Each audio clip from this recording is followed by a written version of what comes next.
औज़ुबिल्लाहिमिनश्शैतानिर्रजीम बिस्मिल्लाहिर्रहमानिर्रहीम Assalamu alaikum wa rahmatullahi wa barakatuh. Dear students of class 8th, today we will discuss about the methods of controlling fire. आज करो अस समझने कोशिश कि अगर हसा नार लगे यह कित पट करो अस कंट्रोल। तो टाटियो बच्चों तुझो पता कि नार लगने खतर या दजन खतर जो चीज़ आसान ज़रूरी। अत मज चीज़ यथ वन ऑक्सीजन तुम पोर्मुत oxygenated air presence of oxygen ब्या पोर्मुत अत सा गसन प्रॉपर इग्निशन टेम्परेचर उमे जी चीज़ तेल करें इग्निशन टेम्परेचर रसान गो करें तेल lowering the temperature of combustible substance बेस रिमूव करें either of the two this condition is necessary for गो यम जो condition necessary for the combustion यमो दोयो मज चीज़ करें यमो मज कर रिमूव या करें अत ऑक्सीजन सप्लाई कट या करें नत अमुक temperature temperature of combustible substance सह कम कर या सप्लाई ऑफ ऑक्सीजन अत कट करें नत करें टेम्परेचर अमुक कम। वो कि गोडनिक method cut off supply of oxygen गो यम सात कंट्रोल हेको कर अम खतर करें cut off supply of oxygen गो गोडनिच कत ऑक्सीजन सप्लाई यह कट ऑफ करें यह ऑक्सीजन सप्लाई यह कित कन हेको टाठो बचो कट ऑफ कर तुम सारी जाना कि हवा आसान एयर हसा कंबशन खतर जरूरी air is necessary for combustion यह हवा यह कंबशन खतर जरूरी यह दाजन खतर जरूरी और कह कंबशन हे गीस कालस ऑक्सीजन मौजूदगी कह और तुम यह कत एक्चुअल लाइफे मज तम या फिल्मन मज तम यम सात नफर सद पलवन लगान नार clothes of person catch fire यम सात हसा नफर सद पलवन लगान नार तुम यह वुचमुत क्या तम विज करान अना बड़ कमल यह बड़ कमल अमिस नफरस वलान वलान केज वलान वी रेप अना रेप ब्लैंकेट इमीजिएटली अना heavy blanket rape heavy blanket बड़ कमल अना यह अमिस वलान यह क्या अमिस वलान यह अम गर्ज खतर अमिस वलान क्या अम सत सप्लाई ऑफ ऑक्सीजन आसान सप्लाई ऑफ ऑक्सीजन और कट गसान supply of oxygen is removed अत मज ऑक्सीजन सप्लाई रिमूव करान गो यम सात अमिस ऑक्सीजन सप्लाई रिमूव गई चूँकि ऑक्सीजन छोर या एयर यह कंबशन खतर हर यह एसेंशियल कंडीशन और यम सात अमिस म्यूल न कह तो अमिस यह हेकान तेल दजित अम पे हेकान बचत कंबशन गसान कहें इथे पे हेको कर अगर सिक बाल्टीन निमो यह ब्या प्रिंसिपल तो अम सकान कर अगर यूज ऑफ सैंड बकेट्स करो यूज ऑफ सैंड बकेट्स सिक अनो सेख यह दिमो दरित या मेज दिमो दरित अम सत ऑक्सीजन सप्लाई बंद गसित और नतीज नेर कि यह नार गथ इथे पे फायर एक्सटिंग्विशर फायर एक्सटिंग्विशर करान फायर एक्सटिंग्विशर यथ वन एक्सटिंग्विशर यह आल कार्बन डाइऑक्साइड प्रोड्यूस करान चूँकि कार्बन डाइऑक्साइड यह गैस प्रोड्यूस करान और अमिच on production of carbon dioxide also cut off air supply air supply cut सना कर available small size of household purposes तो यम फायर एक्सटिंग्विशर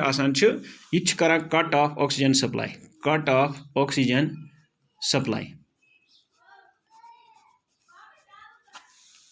तो बह हेको तुम हयत यह फायर एक्सटिंग्विशर यह वो तुम फायर एक्सटिंग्विशर यह यह अमिच शिकल फायर एक्सटिंग्विशर क्या तो तुम वो ये फायर एक्सटिंग्विशर आसान यह बनत तो यह इस्तेमाल करान कम खतर यह करान इस्तेमाल कार्बन डाइऑक्साइड प्रोड्यूस गसान तो यह इस्तेमाल करान यह सा यह नार छवराने खतर तो इथे पे ब्या कत कर लोवरिंग द टेम्परेचर दुयम मेथड अत मज lowering the temperature of combustible substance below ignition temperature of combustible substance below ignition temperature yele sa yus dazmun cheez asan emuk usan combustion ignition temperature chu so yele kam karun kya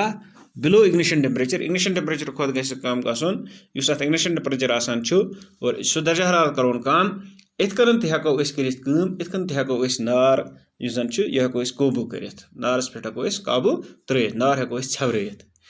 अक्सर क्या अम खतर गसान इस्तेमाल अक्सर बेशतर अम खतर इस्तेमाल water गसान क्या गसान water use कम आसान छु इस कूल करन कंबस्टिबल मटेरियल्स वाटर क्या करन इट कूल्स कंबस्टिबल मटेरियल युस हसा यह दजवन चीज आसान छु अत छु कूल करा क्या करान cool water cools the combustible material युस हसा यह कंबस्टिबल मटेरियल आसान छु टाटो बजो अत छु कूल करा येली मे कूल कोर एमुक टेम्परेचर छु गसान तिल इग्निशन टेम्परेचर खत कम युस एमुक टेम्परेचर आसान छु सु छु गसान लोअर देन इग्निशन टेम्परेचर यानी so temperature ignition temperature already पोड़मुत यथ पे कुन चीज़ नार लगान युथु यह अम नश कम गो अम मतलब गो अम पे हे अत चीज़ नार लगित वो कहें और वाटर यह इस्तेमाल कर हावर अगर हसा अगर से पेट्रोल से नार लोगमुत या तील से नार लोगमुत तेल गस वाटर इस्तेमाल कर तिकाज यह जन तील या पेट्रोल यह आब नश लुत और यह आबस पे खसित then water rise above and continue to burn लिहाजा हे लगातार दजित well water being heavier settles down चूंकि आब आसान यह गुब आसान यह रोज बुन कुन तील या पेट्रोल यह खस हूर कुन और बर्निंग रोज कंटिन्यू तम लोग अगर हसा अम सत नार लोगमुत तेल गस आब इस्तेमाल कर कहें अगर हसा तील दजान या पेट्रोल दजान तेल गस आब इस्तेमाल कर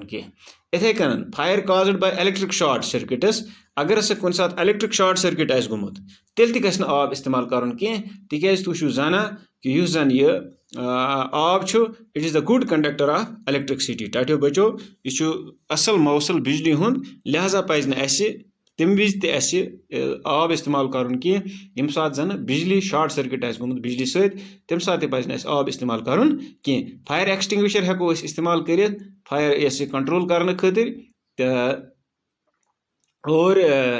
can be use to control fire caused by oil और इलेक्ट्रिसिटी अगर फायर एक्सटिंग्विशर सह हेको हम खतर अगर नार यम तील सत नार लोगमुत या बिजली सत नार लोगमुत शॉर्ट सर्किट सत लोगमुत तो हेको फायर एक्सटिंग्विशर इस्तेमाल कर तो टाटो बचो मनो बे कि यम जन बे एक लट पकना बह कैमरा योकन तो हाव बह कि यह जन controlling methods of controlling fire तम गोडनेथ कि गोड वुचन नार लगन खतर जो कंडीशन जरूरी त्रे जरूरी अख कंबस्टिबल सबस्टेंस वह पाई कि कंबस्टिबल सबस्टेंस दज पत अत लोग नार वह कित कर कंट्रोल अत मज रोज कंडीशन अख गो अत कट ऑफ इधर कर कट ऑफ ऑक्सीजन सप्लाई और इग्निशन टेम्परेचर लो कर तो करो कट ऑफ ऑक्सीजन सप्लाई कित पे दिस मिसाल अगर सह नफरस कुन साथ नार हेवान शान मुट कमल वलान तमिस अम ऑक्सीजन सप्लाई तमिस कट ऑफ गसान या कुन साथ सेख छकान या मिस छकान अम ऑक्सीजन सप्लाई कट ऑफ गसान और नार हेकान छवरयित इथे कन फायर एक्सटिंग्विशर इस्तेमाल करान अम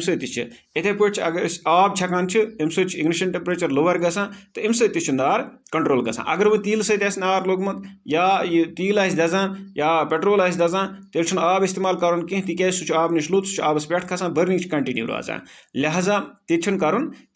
इथे पे अगर हसा गोब्रियो यह मसला कि यम बिजली सत नार लोगमुत शॉर्ट सर्किट सत तेल पज आब इस्तेमाल कर तिकाज आब that is the good conductor of electricity. So in case of बिजली सद नार आस लोगमुत शॉर्ट सर्किट अगर आस गुमुत शॉर्ट सर्किट इलेक्ट्रिसिटी सद तेल ति पज न अस वाटर इस्तेमाल करन के वाटर नॉट यूज्ड तेल पज न अस वाटर इस्तेमाल करन के तिकेज युस वाटर आसान छ यह हसा छ गुड कंडक्टर ऑफ इलेक्ट्रिसिटी एम सद हेकन तेल इलेक्ट्रिक शॉक्स ति लगित यह छ गुड कंडक्टर ऑफ इलेक्ट्रिसिटी एम सद हेकन शॉक्स ति लगित तो यह छ करन काम गुड कंडक्टर ऑफ इलेक्ट्रिसिटी अम सत हेक शॉक लगित और अस क्या कर गो अगर हसा युस फायर एक्सटिंग्विशर सत हेको अस यह नार ते छबरत अगर यह पेट्रोल सत लोगमुत या तेल सत लोगमुत या इलेक्ट्रिक शॉर्ट सर्किट सह गुमुत फायर एक्सटिंग्विशर सत हेको अस सोरे कह छबरत तो इसलिए तुम थो याद टो बचो कि युस जन यह methods of controlling fire Jui a go cut off of oxygen supply तो back lowering the temperature of combustible substance below ignition temperature. Thanks. Okay.